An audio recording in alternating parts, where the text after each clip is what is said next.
Welcome back, everyone. For today's video, we are going to be taking a look at one of the premier chess events in the world, and that event being the Tata Steel chess tournament being held in the great year of 2025. Now, this event has an illustrious history. It has been held over the past 87 years, and we've seen many of the shifts in chess during that time, with many of the rising stars of their day competing in this tournament. Now, today we're going to be focusing on Arjun from India. He comes into this tournament off of a red hot 2024 season in which he gained 63 rating points to push his rating all the way up to 2801 and number 3 in the world. Now, for Arjun, this is his second crack at the Tata Steel Masters event. He did play in 2023. He had a very rough go of it, drawing 9 games and losing 4 games and losing quite a few points. Now, in 2024, Arjun did not compete in this event, but in 2025, he is back, and he got off to a very rocky start. He lost in the first round to Pentala Harikrishna, and he also lost in the third round to Ramesh Babu Pragnanatha in a game that we covered. So we're going to pick it up in the fourth round. Arjun has 6 losses, no victories, and let's see if he can get off to a good start in this game. So Arjun is playing with the white pieces, so let's flip the board, playing against Fedoseev in the fourth round, and the game starts out with the move d4. Fedoseev plays move knight f6, we get c4 e6, and now we have the move knight f3. Fedoseev plays d5, and here we get this move knight to f3 being played, and now we have bishop e7 in this position. We get pawn takes, and we get the move bishop to f4, bishop d6, and now Arjun plays the move e3. Now, when Arjun plays e3, there are 2 reasons behind this. Obviously, he wants to develop the light square bishop to either d3 or e2, but also after bishop takes, bishop and pawn takes, you might be thinking white has these double f pawns. These pawns are simply not very good since they're on top of each other. However, with the pawn on f4, this supports white jumping to e5 with the knight. It will be protected by both the pawns on d4 and f4. And down the road, if you would just play some random moves here just to illustrate a point, you get something like this. White can start pushing f5, g5, f6, and with this pawn mass on the king side, there are very real attacking possibilities. So we get castles from Fedoseev. Arjun plays knight to e5 right away. We get knight c6, and now the game continues with the move f3. Now, when Arjun plays f3, he's stopping black from jumping to either e4 or g4 with this pawn thrust, and he's also preparing to play the move g4 and g5 down the road as well. So we get bishop to e6. Arjun plays queen d2. We get knight takes knight. D takes e5 here, and now you're also probably wondering, why do white capture the d pawn and not the f pawn? Now, the reason is that Arjun is a very aggressive player. He's trying to always play for the win. He's going for the throat. Let's not forget that he gained so many points in 2024, and if you take with the f pawn, white is still completely fine in this position, but any idea of an attack really goes out the window, because if you ever play f4 here, black can play either f6 or even f5 here, and you're simply not able to create any play on the king side as these pawns are completely locked up. So we get d takes e5, knight to d7, and here Arjun castles his king. We get the move c6, and now we have the move g4. Now, at this point, the computer is giving white an advantage already, because these pawns are very serious. They're starting to go up the board. White is trying to push his piece. Say you get a6, f5. Already, it's an spaghetti-o moment. Your bishop is simply trapped here. You could go d4, but after queen takes d4, either the bishop or the knight are going to fall in this position.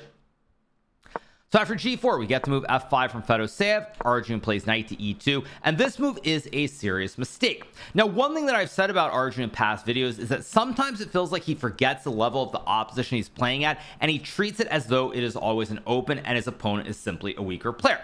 Now, there's nothing wrong with thinking like this, but you have to realize that as the competition becomes stronger and stronger and you go up through the levels, when you're playing at the top level against 2,700 plus players, a lot of the things that work against lower rated players aren't going to work in the same way, and this is a situation where knight e2 is simply a mistake from Arjun. Computer wants him to play rook g1, guarding the pawn, and then potentially knight to e2 and knight d4, but not being super hasty. But Arjun is not one to sit back. He goes all in with knight e2 right away. We got pawn takes pawn, and now we have the move knight d4.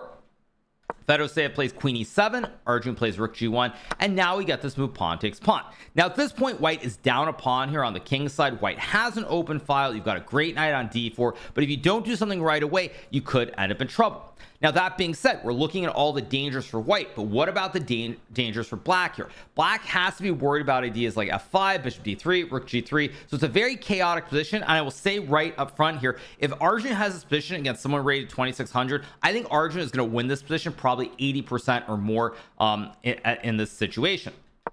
So we get the move bishop d3.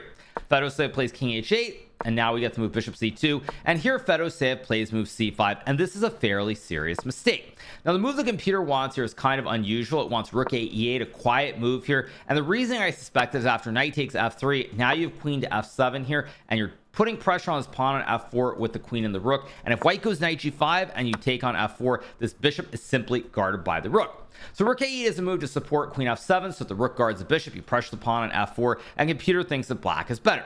Now white has a lot of options here. White could go f5, for example, and f6, something like this, and it looks very dangerous with something like knight f5 takes and queen to h6. Apparently after rook f7, black is winning, but it's very easy to see this position after rook g7 and think that you're getting checkmated. Additionally, you also have a move like queen d3 to threaten the double a battery checkmate on h7. After queen to h4, guarding the pawn and putting pressure on this pawn on f4, black is winning here, but all these things are very difficult to calculate, and so Fedoseev plays c5. We get knight takes f3, knight b6, and now Arjun plays move rook g5. Now as you can tell, the evaluation bar is going up in Arjun's favor, and the primary reason for that is he can line up a double, a triple stack on the g file here. There's a bishop on a great diagonal. With all these threats towards the king on g7 with f5 and the double stack, it's just very hard to play. So we get knight c4. Arjun plays queen d3, lining up the double a battery checkmate, and here we get the move g6. Now we get the move knight to h4, and at this point you can tell that Arjun is attacking like a madman, and it looks like he's on his way to a victory. Now here we get the move queen to f7, the only move in the position. If black were to play rook takes f4, white will sack the knight with knight takes pawn, creating the classic family fork here. Black must take, and after the move queen takes g6, white is threatening the move rook to h5 checkmate, and after rook to h4, white will go check, takes, let's say king g8, and after rook to g1, king f8, queen to h8, bishop g8, this is checkmate. You go up, there's this checkmate with the bishop and the queen here, and the king gets stuck once again. So we get the move queen f7. Arjun plays rook f1, guarding the pawn on f4, and now we get to move rook g8.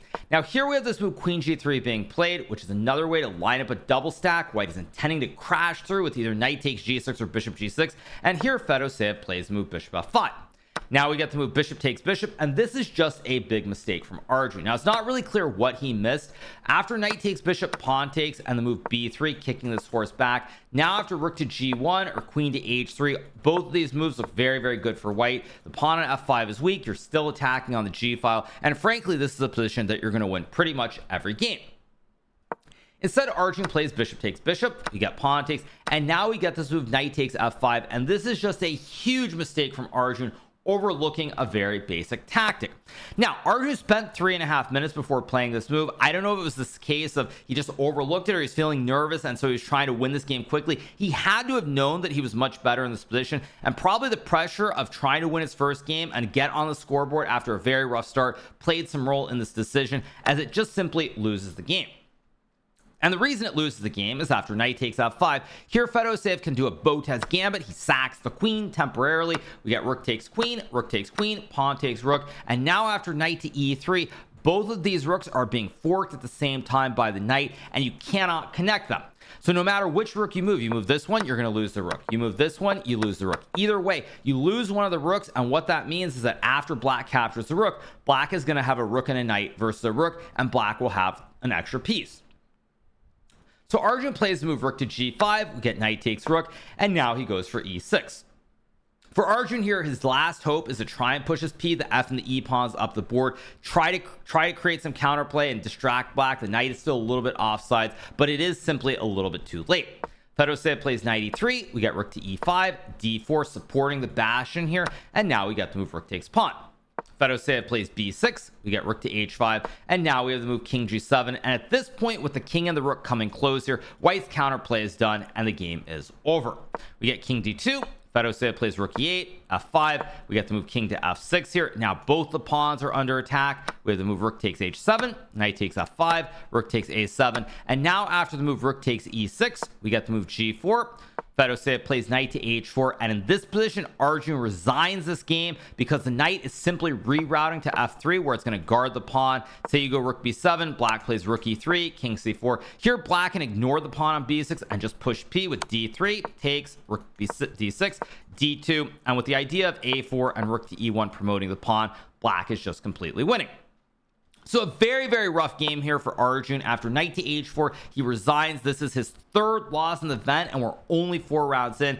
Really difficult stuff. Losing a lot of rating points, struggling, blundering, and it's just not going very well. Now, when you're having a really bad tournament, one of the things you want to do is try to stabilize, make a couple of draws, and then pick your moment to try and win. And Arjun was, in fact, very stable. He would draw his next couple of games, including a draw against the world number 2, Fabiano Caruana. And now we are going to pick it up in what I believe is the 7th game, if I have my numbers correct, where Arjun is playing with the black piece against Max Warmerdam.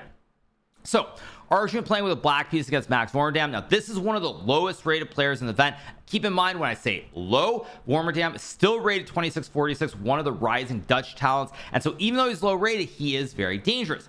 That being said, in 2024, Arjun made a living out of beating players in this rating range. He just dominated them in the open tournaments. And it feels like Arjun, after a couple of draws, he feels like mindset is probably back. He's ready to go for it. And so let's see how the game starts. So we get the move E4.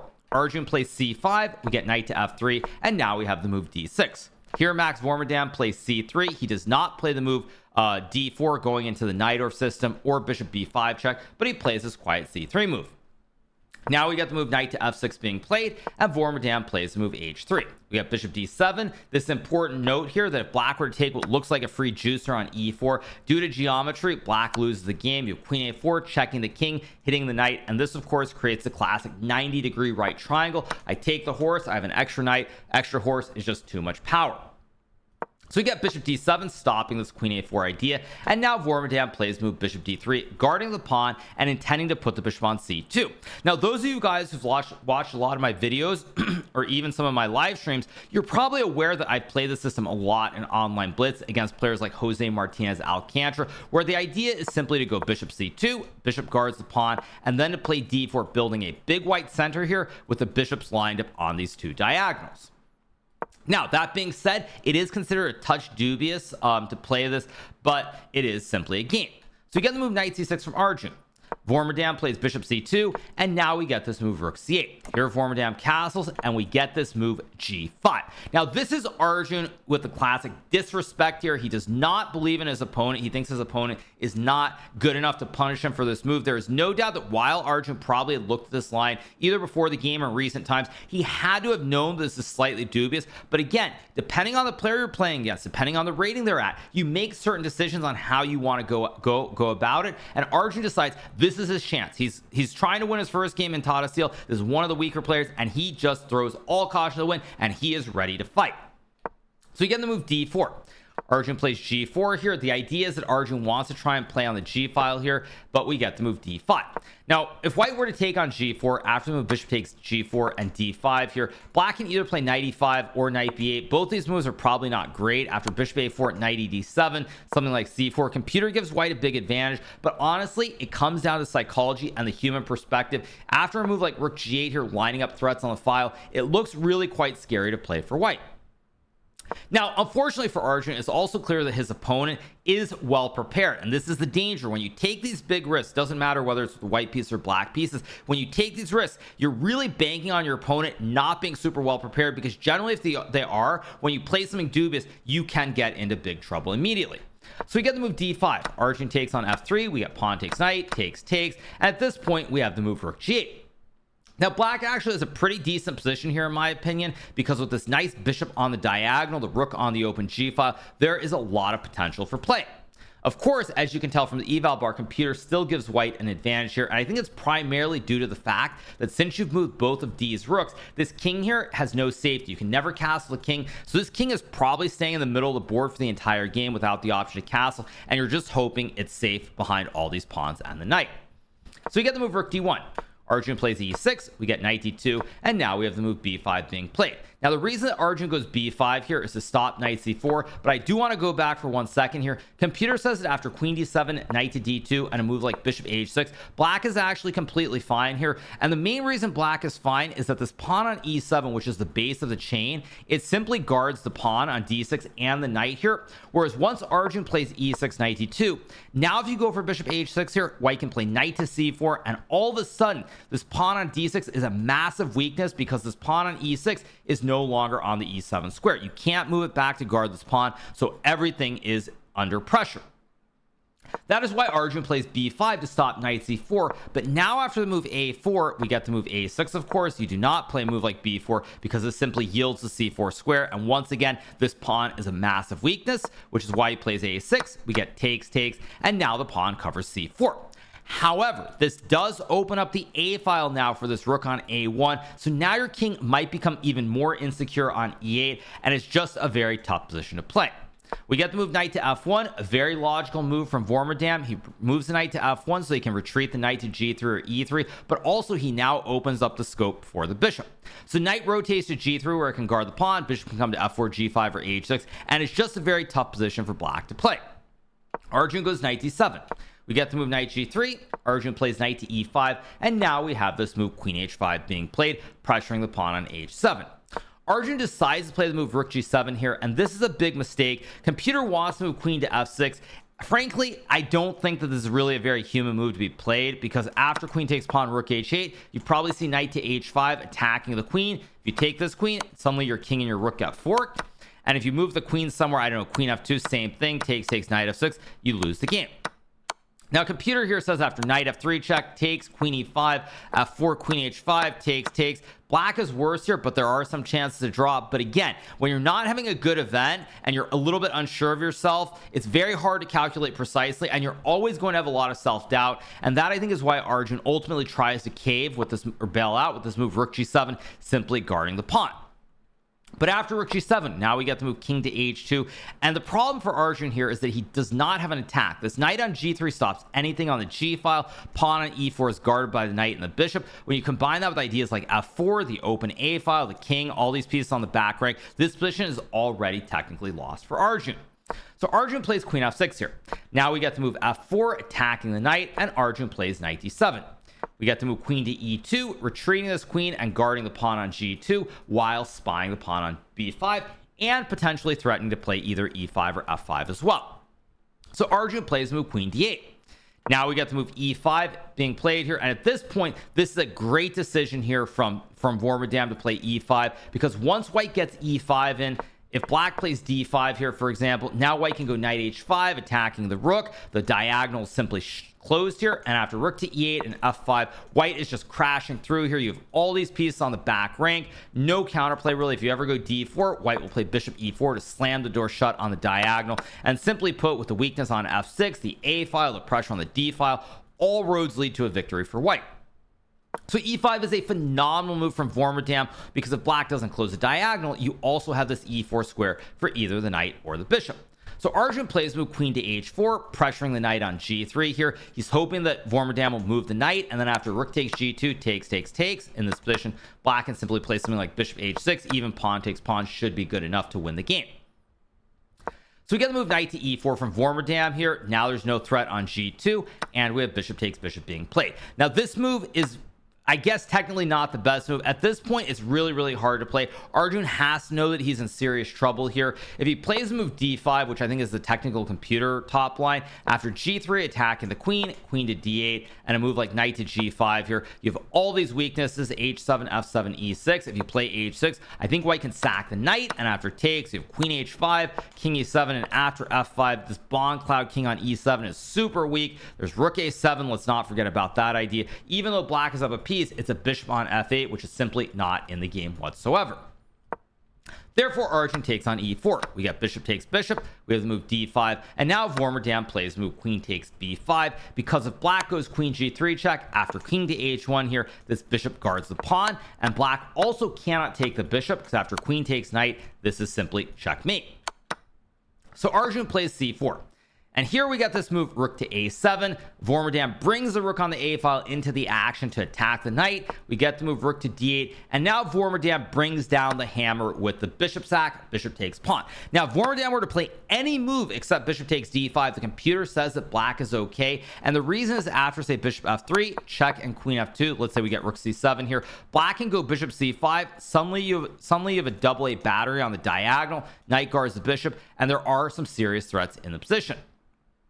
Actually, threats is maybe the wrong way of putting it. I guess what I would say is that if white plays b3 here, you have rook to g3 attacking the bishop, you have rook h3, rook f3, rook g2 ideas, and white is in serious trouble. So there is one threat, but it's not super obvious, which is why I just illustrated it. However, Warmerdam, he is a very strong player. He does not miss. He sacks the bishop here, understanding that black has the passive king on e8. This rook is very passive, and with the two rooks and the queen combining here, as long as you don't get mated on the g file, you will win the game. So here we got the move pawn takes bishop. Warmerdam plays queen takes. We get the move queen to e7. Here Arjun could have played knight to b8, but after check, knight d7, queen c6 here, guarding this pawn. Black is in all kinds of trouble here with this pressure on the knight. If you play rook to g6, now after queen d5, the knight is still under pressure, and if you try to go knight b8 again with the queen guarding the rook, now there's queen takes f7 checkmate, since you've moved the rook to g6 and it no longer guards the pawn from g7. Arjun plays queen to e7. Warmerdam plays rook to a8 here. This is not the actual best computer line. Computer wants bishop to e3, but rook a8 makes a lot of sense here because you're getting rid of one of the defenders and you always have time to bring the bishop in. You can always push the pawn later and you should be winning. So we get the move rook takes rook. We have queen takes rook, queen to d8, and now Warmerdam plays queen b7, pinning this knight from the side with the rook hitting the queen on d8. We get the move bishop c5 from Arjun, and here we have the move f5, and after this move the game is all but over. Now if Arjun were able to get 1-2 more moves in, he might survive because he's activated the bishop here. He's close to getting the king to safety, close to having a queen h4 threat, but once we get f5, now either e6 or f6 are coming here. As long as there's no checkmate on this diagonal or the g file here, white will win the game. Arjun plays bishop b6. Now we get the move bishop to h6. Rook g8 is played. Of course, you don't want to hang the rook. And here we got the move king h1. Now, this is a very, very nice finessed move from Warmerdam here. It would be very easy to feel a lot of pressure and think, you know what? I must have an instant win here. Where's the win? I'm going to panic. But when you go king h1, you simply dodge any threats on this long diagonal here. And of course, black doesn't have a knight, so there's no idea of knight f2 check, meaning that this king is safe for the rest of the game. If white were to play e6 here, for example, after queen c7, now you have to trade the queens, and suddenly out of nowhere, black is up a piece in an endgame and will not lose anymore. So king h1 is a great finesse move from Warmerdam. Arjun plays queen to c7 here, and now we get the move queen d5. Here Arjun plays rook g3, and we get this move e6 being played. This is an important move here because if black could get rook d3, say you get, I don't know, h4 and rook d3, and for example, white is still better here, but maybe there's some chance to survive because you've gotten rid of one of the last heavy pieces on the board. Warmerdam plays the e6. Arjun takes. We got queen takes, king d8, and now we have the move bishop to f4 being played. And after this move, Arjun resigns the game. The bishop is attacking the queen and the rook. If you take the bishop, there's queen takes d7 checkmate. If you play rook d3, for example, hoping for a miracle, unfortunately, after bishop takes queen, you cannot take the rook and check the white king because your king is in check. And after takes, and queen d5, white wins the pawn on d3, and white wins the game. And if you move the queen over to b7, the last line, or actually I should say if you sack the rook with rook takes pawn, after takes, queen b7 and king h2, the king is completely safe on this dark square diagonal. There simply are no checks here, and white will win in a couple of turns. So after bishop f4, Arjun has to resign the game. This is a crushing defeat. This is his 4th loss in the tournament. He now has 4 losses and 3 draws. He has lost 8 games in Tata Steel over the 2 times he's played in the master section. 8 losses, no wins. Really, really rough for him.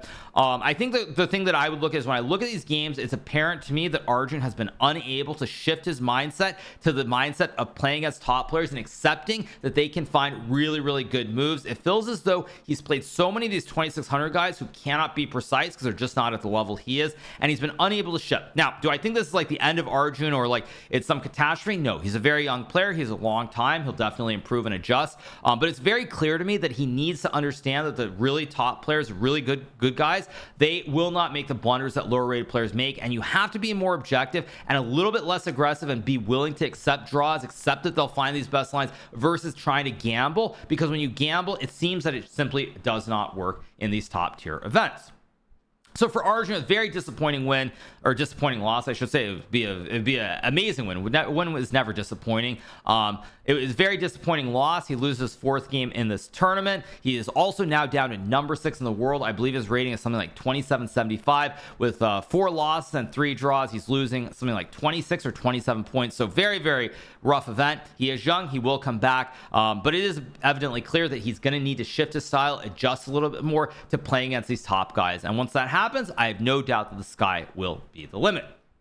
So On that note, I hope you guys have enjoyed this recap of a couple of Arjun Erigaisi's games from the Tata Steel Chess Tournament being held in Vaikonze. If you are not already subscribed to the channel, make sure that you smash that subscribe button below, and we'll be back with some more recaps and content in the coming days and weeks, as there are many exciting events ahead.